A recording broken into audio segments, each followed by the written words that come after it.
여러분, 우리가 세상을 살면서 참 충격적인 그런 일들을 만날 때가 참 많습니다. 그죠?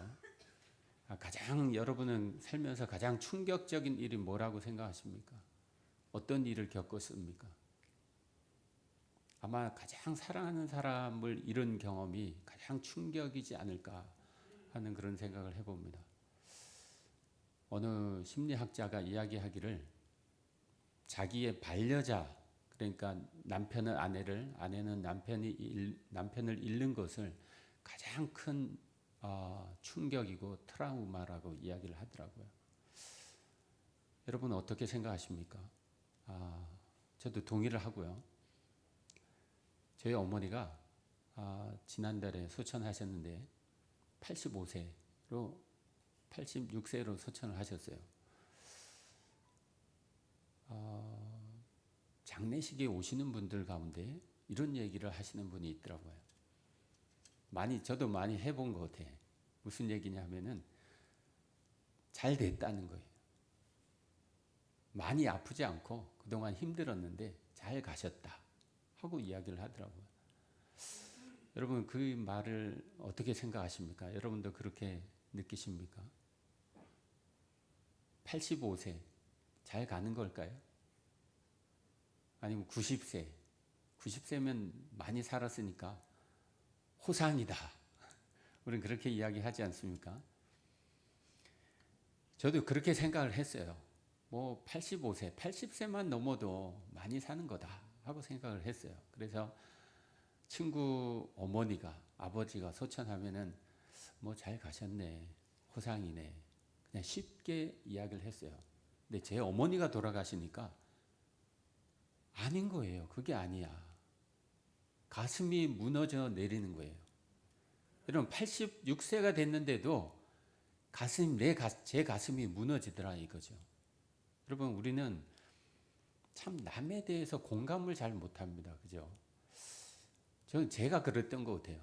좀 남이 아파하면은 그 감정을 공감을 해야지 되는데 공감하지 못하는 그러한 삶을 살았던 것 같아요. 그래서 친구 부모님이 돌아가셨을 때에 잘 돌아가셨네. 근데 그 상실의 마음을 제가 이해하지 못했다. 공감하지 못했다. 여러분은 어떻게 생각하십니까? 그래서 그리스도인이라면 그런 말을 없애야 되지 않을까 하는 그런 생각을 했습니다. 호상이다. 잘 돌아가셨다. 아픈데 잘 돌아가셨다. 여러분 남아있는 사람들의 그 마음을 조금만 이해를 한다 그러면 그런 말은 없애야 되지 않을까 싶습니다. 그냥 묵묵히 옆에 있어주는 것 또는 힘내라고 손을 잡아주는 것. 어느 목사님은 저한테 와가지고 저를 끌어안아 주시는 거예요. 아무 말도 않고 그냥 끌어안아 주는데 그게 위로가 되는 거예요. 여러분 우리는 다른 사람의 아픔을 공감해야 한다는 그런 생각을 해봅니다. 여러분 주변 사람들 특히 가족의 아픔을 외면하지 말고 공감하는 여러분들이 되시길 바랍니다. 여러분 우리 삶에는 이거 외에도 충격적인 일들이 많이 있습니다. 그죠? 제 삶에 가장 충격적인 일이 있다 그러면 저에게 신앙 교육을 시켜주신 그 집사님이 한 분 계셔요. 그 집사님이 오래전에 저랑 이제 헤어지게 됐는데 고등학교 때 그 집사님을 통해서 제가 신앙 교육을 받았습니다. 그리고 헤어져서 각자 살다가 저도 이제 목사가 되고 그분도 목사가 됐습니다. 그래서 저 강원도 동해 쪽에서 엄청 크게 사역한다는 이야기를 들었습니다. 5층인지 6층인지 빌딩을 졌대요. 막 여기저기서 막 돈을 끌어다가 그 빌딩을 지은 거예요. 그 이유는 학생들이 넘쳐났다는 거예요. 그런데 문제가 있어요. 학생들이 돈이 없잖아요. 헌금을 하는 사람이 얼마 없는 거예요. 다 모아봐야 얼마 안 되는 거예요. 당신 그 생활비도 안 되는 거예요. 그래가지고 제가 이 이야기를 영상으로 나갈 텐데 조금 염려스럽긴 하지만은 두 분 다 소천을 하셨어요. 이 목사님이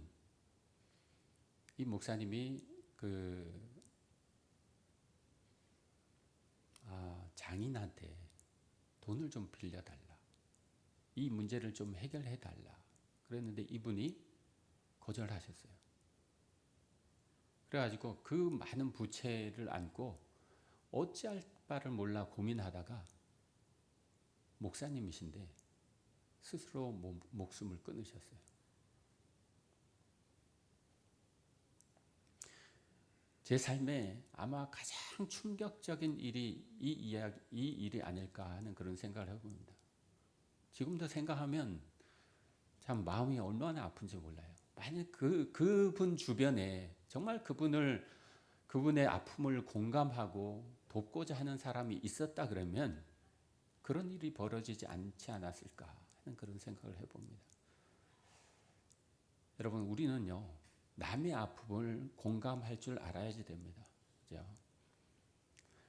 공감을 못해도 너 힘들겠구나.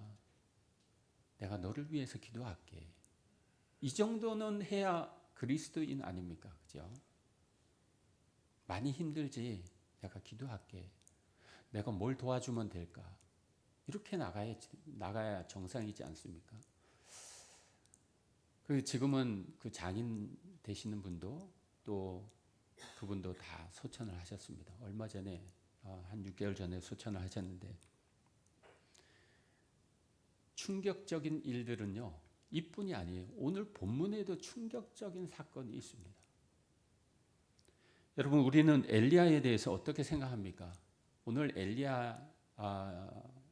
오늘 본문 바로 전장을 보게 되면요. 우리가 잘 아는 엘리야의 사건이 있습니다. 그게 뭐죠? 엘리야의 하나님. 아마 성가 다 해보신 분들은 다 찬양해 봤을 거예요. 불을 내려달라. 불 같은 성령. 엘리야의 기억나시죠? 엘리야는요. 하나님의 사람이었습니다. 하나님 앞에 기도를 했더니 하늘에서 불이 내렸단 말이죠. 엄청나게 큰 사역을 했던 사람입니다. 450명 바알 선지자들을 다 모아놓고 그들과 대적해서 대결을 해서 싸워서 이긴 사람이죠. 그리고 450명을 기손 시내로 다 데리고 가서 다 처단해버렸습니다. 이 우상을 섬긴다는 이유로 말이죠. 그는 정말 위대한 사람이었습니다. 그런데 오늘 본문에 보니까 이 엘리야가 도망가고 있어요. 낙심했다 이거죠. 실망했다 이거예요. 좌절했다는 것입니다. 여러분 이해가 가십니까? 바로 18장과 19장은요 전혀 다른 이야기를 하고 있다는 거죠. 여러분 우리도 그럴 때가 있습니다. 저는 예전에 그 집회들 많지 않았습니까? 그런 집회에 가게 되면 막 3박 4일 동안 밥만 먹고 계속 박수 치면서 찬양하고 그죠? 손바닥에 불이 나도록 그렇게 찬양했던 그런 시절이 있었습니다. 은혜 충만히 받고 집에 가면 다 쏟아버리는. 수련회 같은 데 가가지고 또 은혜 받고 집으로 돌아갔는데 또 쏟아버리고 친구 만나서 쏟아버리고 사회로 나가면 다 쏟아버리고 맨 똑같아. 이제는 좀 거룩하게 살 수 있겠다 싶은데 다시 옛 생활로 돌아가고 있는 자신을 발견하게 된다는 것이죠. 오늘 엘리야도 똑같았습니다. 그는 도망자였습니다. 사역을 내팽개치고 도망을 했습니다. 그것도 먼 곳으로 도망갑니다. 미디안으로 도망가요. 40주 40야를 도망갑니다. 여러분 그리고 뭐라고 이야기를 합니까? 오늘 본문에 보니까 4절입니다. 함께 읽겠습니다. 시작. 자기 자신은 광야로 들어가 하룻길쯤 가서 한 로뎀 나무 아래에 앉아서 자기가 죽기를 원하여 이르되 여호와여 넉넉하오니 지금 내 생명을 거두시옵소서. 나는 내 조상들보다 낫지 못하니이다 하고. 이게 무슨 말입니까? 지금 갈멜산에서 이리로 광야로 가고 있는 거예요. 하룻길쯤 가서 로뎀나무 아래 앉아서 죽기를 원하고 있다는 거죠. 여호와여 넉넉하오니 무슨 말입니까? 이제 됐다는 거예요. 나는 할 만큼 다 했다는 거예요. 450명이나 다 처단하고 북이스라엘이 이제 하나님 앞에 돌아오는 일만 남았는데 지금 이세벨이 나를 죽이려고 찾고 있습니다. 그 얘기예요. 두려웠다는 거예요. 이세벨이 두려웠다는 거예요. 말 한마디 때문에 두려웠다는 거예요. 여러분 그럴 수가 있을까요? 이해가 되지 않죠. 위대한 선지자가 말 한마디 전에 들은 것으로, 직접 들은 것도 아니야, 전에 들은 것으로 지금 놀래가지고 자기가 죽게 되었다고 광야로 도망가고 있다는 거죠. 넉넉하오니 이만하면 충분합니다. 여기까지입니다. 나는 여기까지니까 내 생명을 거두어 가옵소서 하고 이야기를 하고 있다는 거죠. 그런 사람이 갑자기 로뎀 앞에서 하나님을 향해서 탄식하고 있는 거예요. 여러분 무슨 일이 있었을까요? 정말 엘리야는 그 이세벨의 그 한마디 때문에 이렇게 실족하고 있는 것일까요? 여러분 그렇지 않습니다. 지금 엘리야는요 자기 자신 때문에 힘들어하는 거예요. 자기 자신을 보니까 아무것도 아니라고 생각이 되어지는 거예요. 여러분 성공한 다음에는 실패가 분명히 따릅니다. 그랬을 때, 성공했을 때 우리가 잘 나갈 때에 조심해야 돼요. 사탄은 그때를 공격한다 이거죠.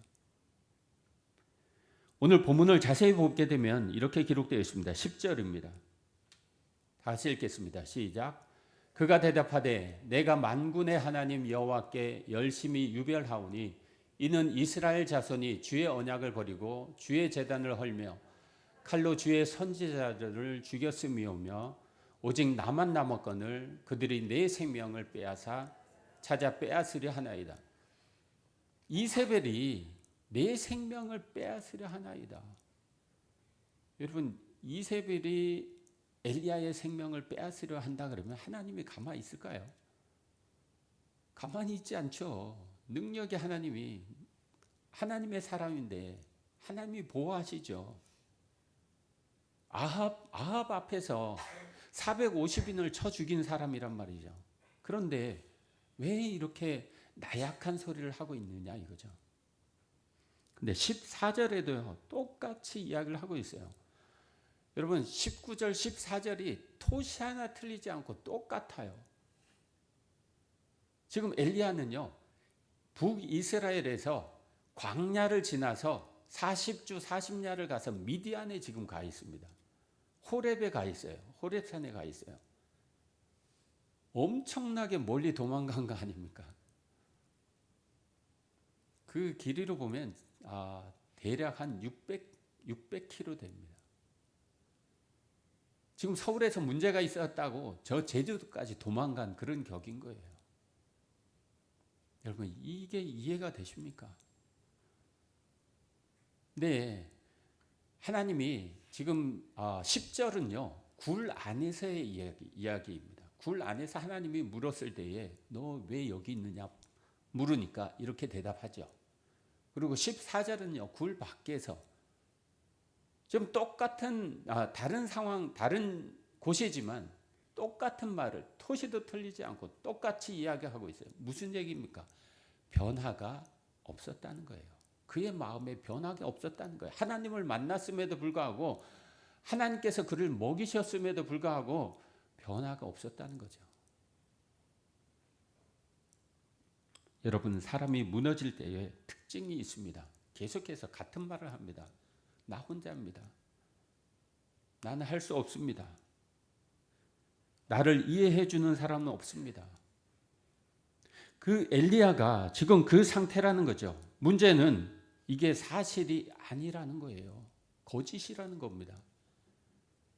여러분 우리 주변에 아무도 없습니까? 있어요. 여러분 우리 모두는 하나님께서 꼭 필요해서 이곳에 불러주신 사람들입니다. 그렇다 그러면 우리는 서로 기도해 줘야 할 책임들이 있습니다. 그죠? 저는 새벽에 여기 맨 앞에 앉아서 여러분 이름을 하나하나 불러가면서 기도하고 있습니다. 여러분 가운데도 아마 기도하시는 분들이 있을 것이라고 생각해요. 네, 이름을 불러가면서 기도해 주십시오. 여러분, 사람이 외로움에 빠지면요, 현실보다 감정에 더 치우치게 되어 있습니다. 감정이 다라고 생각을 합니다. 감정이 흔들리면요, 위험합니다. 외로움은 믿음 없는 사람만 느끼는 것이 아니라 믿음 있는 사람도 느낀다는 거죠. 저희 누님이 작은 누님이 둘이나 있는데 작은 누님이 전화를 해도 전화도 잘 안 받아요. 한 10번 해야 한두 번 받습니다. 그래서 찾아가서 좀 만나자. 내가 고기 사줄게. 그래도 싫대요. 이게 뭐죠? 우울증입니다. 작은 누님이 우울증에 걸려 있어요. 그래도 계속 전화를 하는 거예요. 아들이 둘이나 옆에 있는데도 우울증 때문에 힘들어해요. 여러분, 저희 작은 누님이 믿음이 굉장히 좋은 사람입니다. 믿음이 있는데 우울증이 옵니다. 믿음이 있는 목사도요, 우울증이 오면 스스로 목숨을 끊습니다. 여러분, 성경에 보면 모세도 외로웠습니다. 이스라엘 백성들을 이끌고 광야로 나갔습니다. 매일매일 들리는 소리는요, 하나밖에 없어요. 물 없어요. 왜 우리를 이곳으로 끌고 와서 우리를 힘들게 합니까? 고기 좀 주세요. 왜 이 물은 씁니까? 빨리 가나안 땅에 들어갑시다. 아니면 빨리 애굽으로 돌아갑시다. 계속해서 불평의 소리를 들었습니다. 40년 동안 그런 이야기를 여러분이 계속해서 들었다고 한번 생각해 보십시오. 여러분, 가데스 바네에서 하나님께서 38년이나 광야를 떠돌게 하시잖아요. 그리고 마지막에 무리바 앞에서 하나님이 바위에게 명령하라고 했는데 그 바위를 2번 치지 않습니까? 저는요, 모세가 충분히 이해가 됩니다. 얼마나 답답했으면, 얼마나 외로웠으면. 자기 주위에는요, 불평하는 사람들밖에 없는 거야. 화가 얼마나 났을까요? 저 같으면 막 바위가 부서지라 하고 때렸을 것 같아요. 여러분은 어떻게 생각하십니까? 물론 모세가 하나님의 영광을 드러내지 아니한 그 잘못은 있지만은 저는 모세가 이해가 갑니다. 모세는 외로웠습니다. 민수기 11장 11절에 이렇게 기록하고 있습니다. 함께 읽겠습니다. 시작. 모세가 여호와께 여짜오되 어찌하여 주께서 종을 괴롭게 하시나이까? 어찌하여 내게 죄의 목전에서 은혜를 입게 아니하시고 이 모든 백성을 내게 맡기사 내가 그 짐을 지게 하시나이까? 모세의 그 심정이 이해가 가십니까? 모세가 지금 외로움을 느끼고 있는 거예요. 많은 백성이 있음에도 불구하고 외로움을 느끼고 있는 것이죠. 모세도 지쳤다는 것입니다. 뿐만 아니라 다윗도 마찬가지입니다. 여러분, 다윗은 한 나라의 왕이었죠. 사울과 다윗이 전쟁에 나가서 승리하고 돌아옵니다. 그런데 백성들이 모여가지고 칭송을 하죠. 뭐라고 칭송합니까? 사울이 죽인 자는 천천히요, 다윗이 죽인 자는 만만이라. 여러분, 이스라엘 백성들은요, 다윗을 엄청 사랑했습니다. 그죠? 그를 엄청 칭송했습니다. 그런데 시편 142편에 보게 되면요, 다윗이 이렇게 고백합니다. 함께 읽겠습니다. 시작. 오른쪽을 살펴보소서. 나를 아는 이도 없고 나의 피난처도 없고 내 영혼을 돌보는 이도 없나이다. 없나이다. 이쪽도 없고 저쪽도 없고 다 없습니다. 뭐예요? 나는 외롭다는 거죠. 혼자라는 겁니다. 한 나라의 왕이, 그죠? 시편에 보면요, 시편 23편은 얼마나 아름다운 고백입니까? 그죠? 여호와는 나의 목자시니 그가 나를 푸른 초장에 누이시며 아름다운 글귀로 마무리를 했는데, 여러분 이 142편이 이해가 되십니까? 이게 한 나라의 왕인 바울의 입에서 나온 것이라고 이해가 되시냐 말이죠. 우리는요, 바울이라고 잘못 말씀드렸습니다. 다윗입니다. 다윗은요 정말 위대한 사람입니다. 그죠? 그런데 이런 고백을 했다는 거죠. 그가 실족했다는 것입니다. 여러분, 왕궁에 있으면서도 외로웠다는 거죠. 사람이 많다고 외롭지 않은 것이 아닙니다. 사람이 아무리 많아도, 사람 가운데 있어도 외로움을 느낄 수 있다는 것입니다. 예수님도 외로움을 느끼셨습니다. 여러분 생각해 보십시오. 예수님은 창조주 하나님이십니다. 이 땅의 창조주 하나님이 육신을 입고 이 땅에 오셨어요. 나 왔다. 나 너희들을 사랑해서 이곳에 왔다 하고 당신을 보여주셨어요. 하나님은 영이시기 때문에 볼 수가 없는데 예수님이 보여주신 거죠. 내가 너희를 사랑해서 직접 왔다. 그리고 무슨 일을 하셨습니까? 병자들을 고쳤습니다. 그럼 병을 고쳤으면 예수님을 따라가야죠. 그런데 다 떠났습니다. 오병이어 기억하시죠? 오늘 오다가 오병이어 차를 봤는데 오병이어가 뭔지 아시죠? 뭐예요? 보리떡 5개와 물고기 2마리로 몇천 명 먹이셨습니까? 5천 명 먹이셨죠. 그런데 그 5천 명의 명 가운데 예수님이 베푸신 그 잔치를 먹고도 돌아간 사람들이 많다는 거죠. 예수님을 정확히 알지 못한 사람들이 많다는 것입니다. 뿐만 아니라 제자들도 마찬가지였습니다. 예수님도 얼마나 외로우셨을까요? 여러분 십자가를 지시기 전에 제자들은 다 도망갔습니다. 베드로는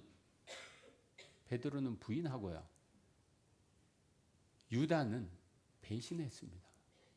여러분 살면서 배신 당한 적 있습니까? 저는 배신 비슷한 것을 한번 당한 적이 있는데 거의 2주 동안 식음을 전폐했습니다. 밥이 안 넘어가요. 제 의지가 아니야. 좀 밥이 안 넘어갔으면 하는 그런 바람이 있습니다. 살 좀 빼고 싶어서. 근데 먹고 싶어도 먹을 수 없는, 자고 싶어도 잘 수가 없는 그런 배신이 있습니다. 여러분 누가 배신을 당했다 그러면 그럴 수도 있지 하고 얘기하시면 곤란합니다. 이해해 줘야지 됩니다. 위로해 줘야지 됩니다. 예수님도요 십자가 위에서 이렇게 고백합니다. 마태복음 27장 46절입니다. 시작. 제9시쯤에 예수께서 크게 소리질러 이르시되 엘리 엘리 라마 사박다니 하시니 이는 곧 나의 하나님 어찌하여 나를 버리셨나이까 하는 뜻이라. 여러분 이 본문은 우리가 너무 잘 아는 말씀이죠. 이 본문을 깊이 좀 상고해 봤으면 좋겠습니다. 예수님은요 하나님 앞에 절규하고 있는 거예요. 하나님으로부터 버림받았기 때문에. 그런데 바로 십자가를 지실 때 모두에게 버림을 받았습니다. 이스라엘 백성들 모두에게 버림을 받았습니다. 예수님 주변에 아무도 없었다는 거죠. 그래서 이렇게 절규하고 계신 거예요. 나의 하나님 어찌하여 나를 버리시나이까. 여러분 외로움은요 죄가 아닙니다. 여러분 혹시 외로움 가운데 있다 그러면 그것은 죄가 아닙니다. 고독 가운데 있다 그러면 죄는 아닙니다. 그런데 그것을 방치하면요 문제가 심각해집니다. 그것을 방치하고 남몰라라 하면은 주변에서 도와주지를 않으면 스스로 목숨을 끊는 거예요. 여러분 연예인들 가운데도 예수 믿는 사람이 스스로 자기 목숨을 끊는 사람들이 얼마나 많은지 모릅니다. 최진실 아시죠? 제가 정말 좋아했던 사람인데 크리스찬입니다. 스스로 목숨을 끊었습니다. 그 외에도 엄청나게 많습니다. 주변에 아무도 없었다는 거죠. 주변에 그를 위해서 기도해 주는 사람, 그를 위로해 주는 사람 없었다는 것입니다. 여러분, 우리는요, 남의 아픔을 공감했으면 좋겠습니다. 엘리야를 보십시오. 엘리야는요, 사람을 떠났습니다. 광야로 들어갔습니다. 혼자 있으려고 했습니다. 외로움의 가장 큰 특징이 사람들에게서 자신을 떨어뜨려 놓는 거예요. 여러분, 그런 마음이 생긴다 그러면 위험하다고 생각하셔야지 됩니다. 여러분, 지금은 여러분이 괜찮다 하고 생각할 수 있어요. 그런데 그런 상황이 맞닥뜨린다 이거죠. 제가 아는, 한번 지난 금요일인가 말씀을 드렸는데, 제가 아는 목사님은요, 그분이 이걸 볼까봐 좀 염려되는데, 지금 300명 목회를 하시는 분이에요. 그리고 많은 목회자들을 양성하시는 분이에요. 근데 이분이 우울증이 왔어요. 엄청 힘들었다는 거예요. 뭐 죽을 것 같더라는 거예요. 거기다가 공황장애까지 같이 겹치게 왔답니다. 그래가지고 주변 사람들을 다 내치고 혼자서 끙끙 앓았답니다. 이것도 해보고 저것도 해보고 성경을 뒷답하고 아무리 해도 해결되지 않는 거예요. 1년 동안 힘들었답니다. 저는 이렇게 이야기를 하지만 당사자로부터 제가 이걸 1시간 동안 들었어요. 당사자가 그 이야기를 하는데 그게 느껴지는 거예요. 이분은 또 저보다 설교를 엄청나게 잘하십니다. 저기 남양주 쪽에 계시는 분인데 설교를 잘하셔요. 그러니까 그 이야기를 듣는데 같이 있는 목사님들이 남자들인데 눈물을 뚝뚝 흘려요. 그렇게 힘들구나. 저는 몰랐습니다. 우울증이 그렇게 힘든 줄 몰랐어요. 저는 아직 우울증은 겪지를 않았는데 조울증도 힘들다 그럽니다. 여러분, 우리 주변에는요, 그런 분들이 있습니다. 특히 지금 요즘 시대에는요, 우울증 겪는 사람들이 참 많아요. 그런 분들을 만나면은 위로해 주십시오. 격려해 주시고 관찰하시고 무언가 할 수 있다 그러면 해야 됩니다. 여러분, 제가 어디까지 했는지 예, 사탄이 가장 좋아하는 장소가 어딜까? 여러분, 복잡한 술집일까? 카지노일까? 그렇지 않습니다. 혼자 있는 사람, 낙심해 있는 사람, 그 사람을 사탄은 타겟으로 여깁니다. 계속해서 속삭이는 거죠. 너는 혼자야.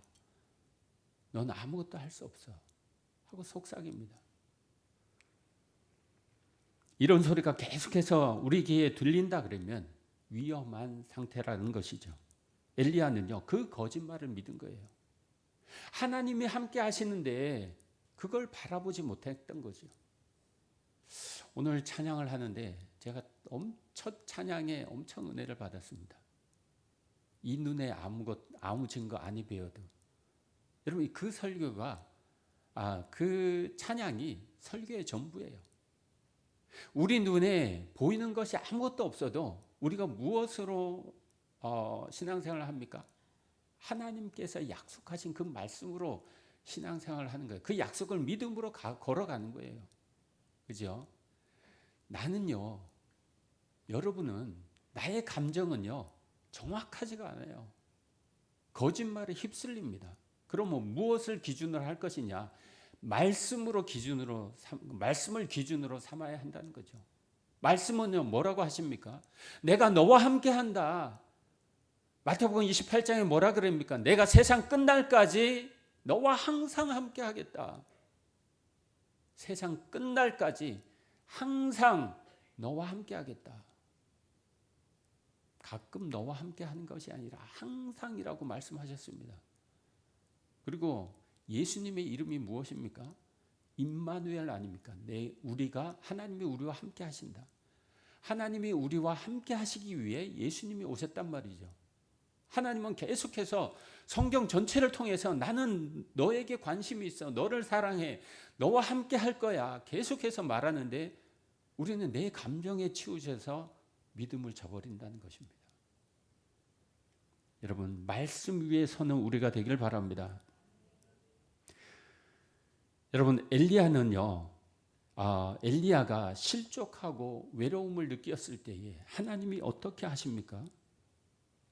우리는 내가 만약에 하나님이라 그러면 야, 너 하나님의 일을 하는 사람이라며, 선지자라며, 뭐 그깟 일 가지고 내가 이세벨이 너를 죽이려고 하면 내가 보호해주지 않겠어? 이렇게 얘기하지 않을까? 그런데 보십시오. 하나님은 어떻게 하십니까? 먼저 떡을 가져다가 먹이십니다. 천사를 대동해서, 그리고 물을 주시고 잠을 자게 하시고 또 먹이시고 또 쉬게 하시고 또 쉬게 하십니다. 회복할 시간을 주셔요. 여러분, 사람을 너무 몰아붙이면 안 됩니다. 외로움을 느끼는 사람들한테는요, 우울증 걸린 사람들한테는 조용히 다가가야 합니다.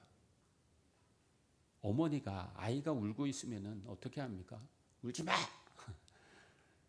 여러분, 지식이 있는 어머니는요, 조용히 다가가서 안아줍니다. 울지 마. 그러면 뚝 끝쳐요. 하나님의 오늘 본문에 보니까 그렇게 하고 계시다는 거죠. 여러분, 지친 사람에게는요, 설교보다 쉼이 필요할 때가 있습니다.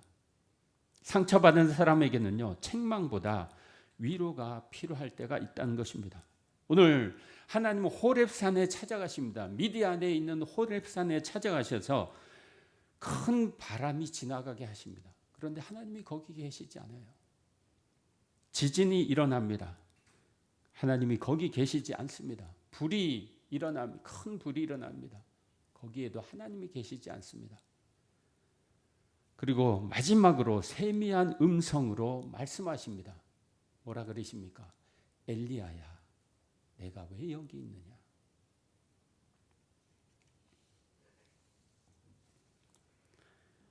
이 말씀을 읽을 때 펑펑 울었습니다. 엘리야야, 내가 왜 여기 있느냐? 여러분, 하나님은요, 하나님의 자녀들에게 이렇게 다가가십니다. 조용히 다가가십니다. 따뜻한 음성으로 다가가십니다. 그리고 말씀하시죠. 내가 7,000명을 남겨두었다. 엘리야야, 너 혼자가 아니다. 너만 몰랐을 뿐이다. 내가 7,000명을 바알에게 무릎 꿇지 아니한 7,000명을 내가 남겨두었다. 여러분, 7,000명은요, 그 숫자로 7,000명이 아니에요. 완전한 사람들, 하나님을 온전히 믿는 그 사람들 전부를 이야기를 하고 있는 거예요. 어쩌면 7만 명, 70만 명일 수도 있습니다. 여러분, 오늘 이 말씀은요, 우리에게도 필요합니다. 우리는 가끔 혼자라고 느낍니다. 그렇지만 우리는 혼자가 아닙니다. 우리는 외롭다고 느낍니다. 그렇지만 우리는 외로운 상태에 있는 것이 아니에요. 우리 가운데는 하나님이 계십니다. 내가 너와 함께 하겠다. 항상 함께 하겠다. 그리고 우리 가운데는요, 믿음의 동역자들이 있습니다. 우리 성도들이 있지 않습니까? 여러분, 성도님들의 이름을 하나하나 불러가면서 그들을 위해서 진심으로 기도해 주는 여러분들이 되시길 바랍니다. 여러분, 하나님은 엘리야를 결국 다시 사람들 가운데로 보내십니다. 사람은 공동체 안에서 회복되기 때문에 그렇습니다. 그래서 교회가 중요합니다. 교회는요, 예배 드리는 곳입니다. 동시에 오늘 우리 장로님이 기도할 때에 이곳에 오는 사람들이 제대로 치유되도록, 그죠? 치유의 장소가 바로 이곳입니다. 여러분, 이곳에 와서 치유되시기를 바랍니다. 내가 치유되고 다른 사람을 치유하는 그런 역사가 이 교회에서 이루어지기를 원합니다. 교회는요, 상처 입은 사람들이 회복되는 곳입니다. 교회는 울고 있는 사람들과 함께 울어주는 곳입니다. 여러분, 어떤 권사님이 남편이 죽었습니다. TV를 켜도 눈물만 나요. 밥을 먹어도 눈물만 나더래요. 그래서 집에 있다가 결국 교회를 나가기 시작했는데, 기도하려고 교회를 나갔대요. 그런데 가다 보니까 사람들을 만나게 되었답니다. 그래서 사람들하고 교제를 하다 보니까 회복이 되었대요. 여러분, 그런 경험들이 있을 것입니다. 교회 와서는요, 예배 드리는 것도 중요하지만 교제도 엄청나게 중요합니다. 예배의 구성 요소에는 교제가 들어 있습니다. 코이노니아, 교제가 중요합니다. 여러분, 교회 예배 나오셔서 예배만 드리고 도망가지 마시고 같이 식사도 하시고 또 교제하시고 어떻게 하나님이 나의 삶을 인도하셨는지 서로 간증도 하시고 격려하시고 위로하시고 그런 교회가 되었으면 좋겠습니다. 따뜻한 교회가 되었으면 좋겠습니다. 여러분, 외로우십니까? 오늘 외로움을 벗어날 수 있는 방법을 알려드립니다. 첫 번째는요, 하나님이 나와 동행하신다는 사실을 고백하시길 바랍니다. 하나님이 나와 동행하십니다. 여러분, 내가 느끼지 못해도 성경은 계속해서 이야기를 하고 있다는 거죠. 나는 너와 함께 하고 있다. 나는 너와 동행하고 있다. 둘째는요, 자신을 격려하라는 것입니다. 여러분, 다윗은요, 스스로를 자신을 격려하고 있는 시편들이 많습니다. 특히 42편에 뭐라고 이야기를 합니까? 내 영혼아 낙심하지 말아라. 낙심하지 말아라. 하나님이 함께 하신다. 여러분, 우리 모두는 하나님의 자녀들입니다. 세 번째는요, 교회 속으로 들어와야 합니다. 공동체 안으로 들어와야 합니다. 여러분, 하나님은 계획이 계셔서 우리를 하나로 묶어주셨습니다. 그러므로 이 안에서 교제해야지 돼요. 그리고 같이 예배드리고 같이 회복해야 하는 것입니다. 사랑하는 성도 여러분, 엘리야는요, 믿음이 없어서 무너진 것이 아닙니다. 믿음이 있는 사람도요, 무너질 수 있습니다. 우울증에 걸릴 수 있습니다. 외로울 수 있습니다. 고독할 수 있습니다. 낙심할 수 있습니다. 그러나 하나님은요, 그런 엘리야를 포기하지 않으셨다는 것입니다. 우리도 마찬가지입니다. 혹시 여러분 가운데 나만 남았습니다 하는 그런 마음이 든다 그러면 여러분, 교회에 나오십시오. 그리고 아무도 나를 모르는 것 같다, 나는 혼자인 것 같다라는 생각이 든다 그러면 다른 사람들에게 도움을 요청하는 여러분들이 되시기를 바랍니다. 하나님이 말씀하십니다. 너는 혼자가 아니다. 내가 너와 함께 하고 있다. 그러므로 외로움보다 크신 하나님을 바라보는 우리가 되기를 바랍니다. 고독보다 크신 하나님을 바라보는 우리가 되기를 바랍니다. 그리고 믿음의 공동체 안에서 다시 일어나는 여러분들이 다 되시기를 바랍니다. 하나님은 로뎀 나무 아래 쓰러진 엘리야를 일으키셨습니다. 우리에게도 찾아오셔서 우리를 일으키시고 다시 세워주실 줄 믿습니다. 다 같이 기도하겠습니다. 사랑의 하나님 아버지, 외로움과 낙심 가운데 있을 때에도 우리를 버리지 아니하시는 하나님께 감사를 드립니다. 엘리야를 찾아가 위로하시고 일으켜 세워주셨던 것처럼 우리도 붙들어 주옵소서. 혼자라고 느낄 때 하나님께서 늘 함께 하심을 믿는 믿음을 더하여 주옵소서. 낙심과 두려움에 거짓된 생각을 물리치고 하나님의 말씀으로 새 힘을 얻게 하여 주옵소서. 믿음의 공동체 안에서 위로받고 서로를 세워주는 성도들이 되게 하여 주옵소서. 로뎀 나무 아래 쓰러진 우리를 일으켜 주시고 맡겨진 사명을 감당할 수 있도록 도와주옵소서. 예수님의 이름으로 기도합나이다. 아멘.